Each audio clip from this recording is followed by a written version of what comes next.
The first rule my journalist friends taught me is to never bury the lead. So, that's right, the world's most famous banana is coming to auction at Sotheby's in just a few weeks.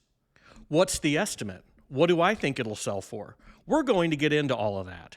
And speaking of Sotheby's, they bought the Whitney Museum building over a year ago, yet have still not moved in.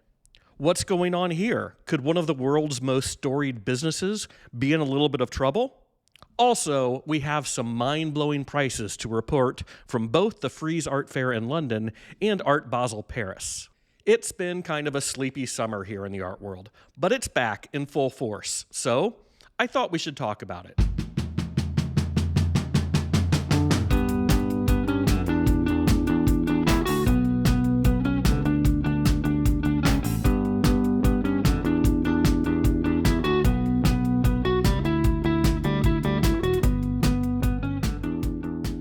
Art lovers, welcome back to the channel. My name is Christopher West, and this is the place where we talk all things modern and contemporary art and design. And today we're catching up on some of the news you might have missed because you spent your summer in the Hamptons or Gstaad.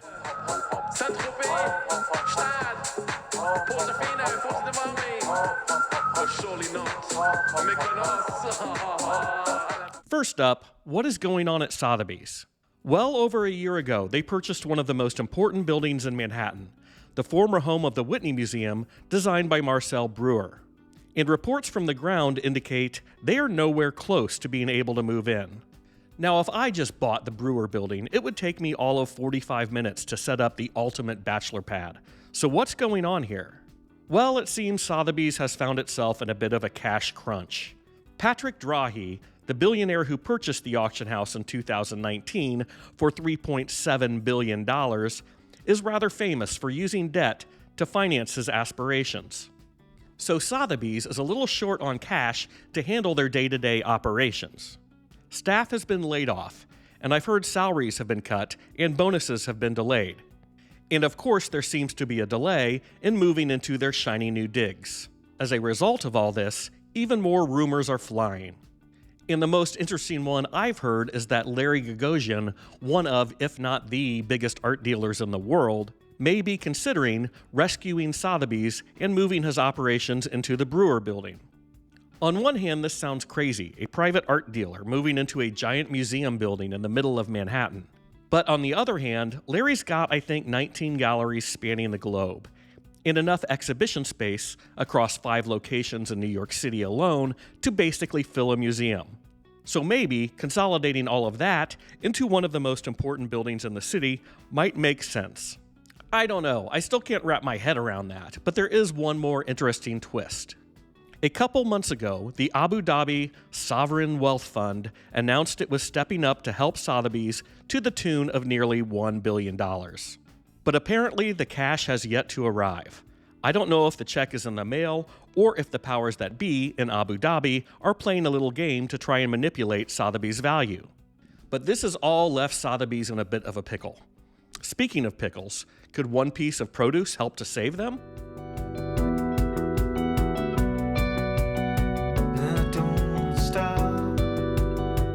Ladies and gentlemen, the world's most expensive banana is back. Surely you remember this piece by one of the art world's biggest tricksters, Maurizio Cattelan. It originally sold at Art Basel, Miami in 2019 for $120,000. And Sotheby's has just announced it's coming back to the market again this November. 5 years ago, this work caught all the media's attention and brought out all the haters.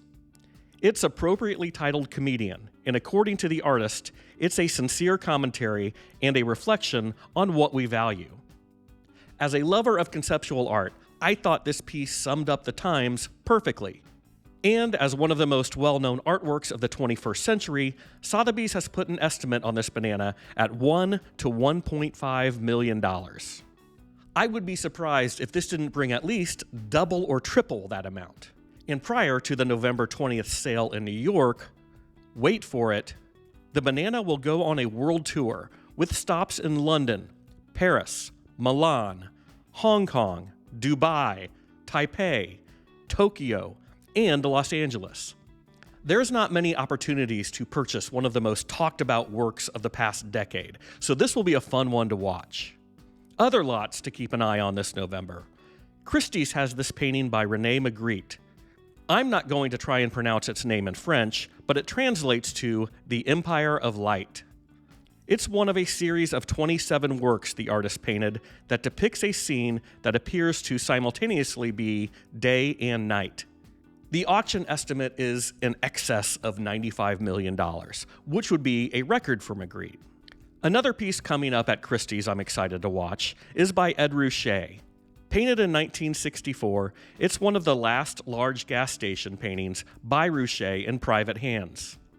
It is appropriately coming from the Texas-based oil heir Sid Bass, and the estimate is $50 million. Ruscha's current auction record is $52.5 million for this painting from 1964. So we shall see if that record stands or if it gets beat by a gas station. And I will certainly be live streaming an auction or two next month. On those, we can talk about the art, we can talk about the prices, we can share virtually in some wine, so make sure you're subscribed to the channel so you get notifications of those. And now a quick switch from what is about to sell in New York to what just sold in London and Paris.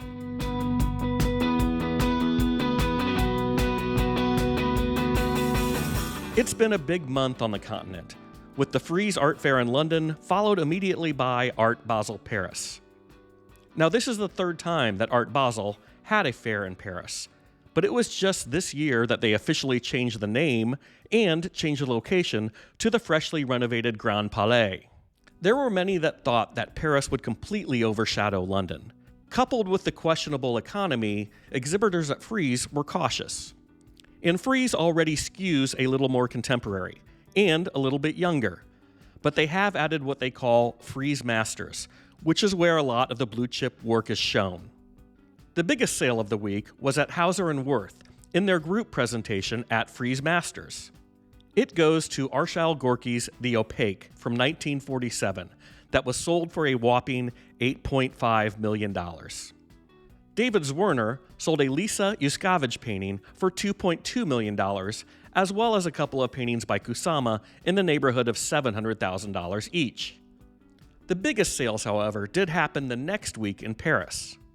Julie Meyritou's Insile from 2013 sold for $9.5 million on opening night from the London-based gallery White Cube.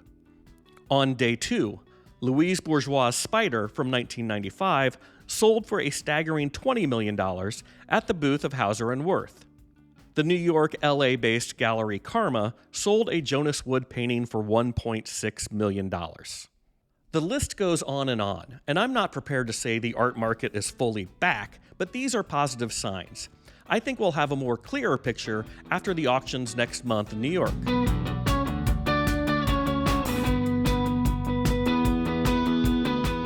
Finally, I want to thank Nick, a fan and viewer of this channel, for sending me my first ever piece of actual fan mail. It's a postcard, it's conceptual art. I'm going to participate by completing the checklist. Thank you so much, Nick.